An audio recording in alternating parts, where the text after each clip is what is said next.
Brazil, Pagod ako kakalakad, so water break. Peru, We are in Cusco, Peru. at Argentina. Winter ngayon sa Argentina, pero okay lang kasi may araw. Perfect combination.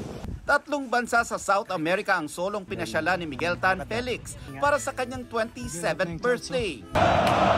Biro nga niya sa caption ng isang post, another bucket list check na makapag-celebrate sa Maracana Stadium at may 60,000 na bisita.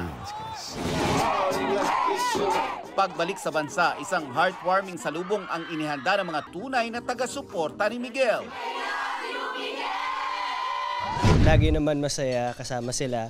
So ngayon ito, celebration ng birthday ko kahit 1 week ago na yung birthday ko. Sobrang happy ko. Ang solo backpacking, regalo raw ni Miguel sa sarili, imbis na bumili ng isang mamahaling relo. Very adventurous, very exciting.